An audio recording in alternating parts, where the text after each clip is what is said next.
everyone. I'm Kelly from Eastern Canine. I'm currently in America at the moment. And I'm Jade. I'm from Southern Canine.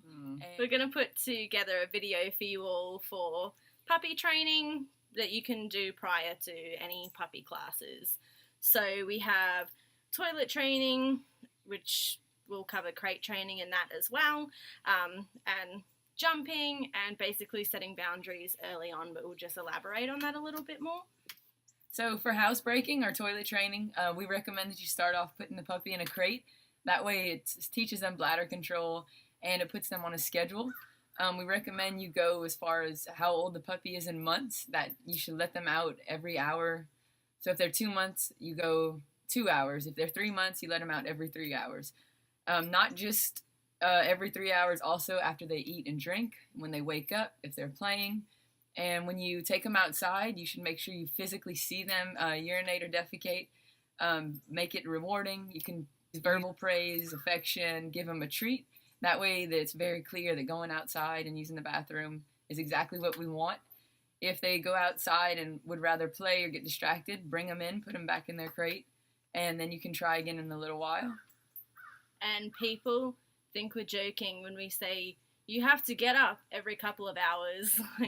It's like having a baby. You can start extending that time as you go along. So for example, Jade's puppy Lobo, she's started off with 2 hours because he's 2 months old, and then kind of been like, okay, yeah, cool, he's doing this fine, let's try 2.5 hours, 3 hours, something like that. So you're just slowly extending that time, and every puppy's different, so some will catch on really quickly. I had one that would sleep through the whole night by the time he was like 12 weeks old. Jade had its sibling who still had to get up every 5 hours. So you're kind of best setting an alarm to get up instead of waiting for them to scream sometimes. Yes, and it's very important that you get the appropriate size crate. If the puppy has way too much room in a large crate, they're going to be more willing to use the bathroom, and then they can get away from it because dogs don't like to sleep and eat where they soil. So get a smaller crate, and then you'll gradually get a larger crate if it's a large dog as they grow. That way they're less likely to use the bathroom in there. Also, it's important to not let them out when they're crying. Wait them out, because if you let them out when they're crying or barking or really excited, then they realize if I bark and, really act really excited, they open the door. So if you start young, it's easier. Don't wait until they're older and they've been doing it for a long time. Then it's harder to stop. Yeah. I often get the question asked about starting puppies too early for training. A lot of clients say, oh, I have a 6-week-old puppy. When can we start training? Is it too young? It's never too early. If the dog can eat soft treats or crunchy food, has teeth, you can start training. It doesn't have to be real complex behaviors, but, you can start with sit, luring. So any type of training, the earlier the better. And starters you mean to go on.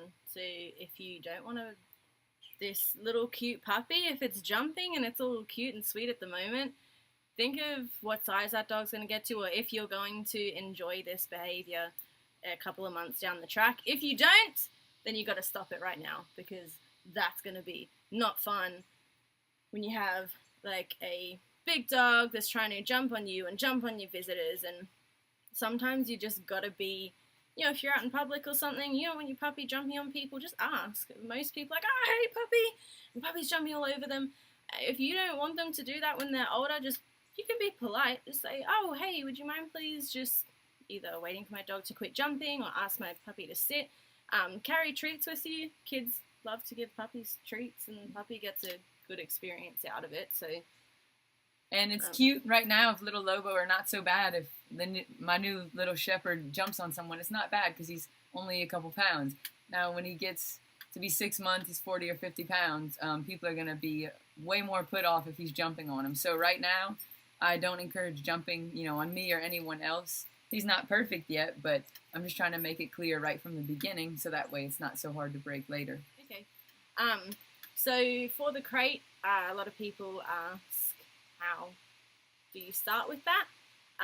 Some puppies are trained already. Crate train, you get them, that's awesome. A lot are not. So find a suitable size crate. adjust it so that they can stand up and turn around, as Jade said, not too much. Or they will just pee in a corner and it will mean nothing to them.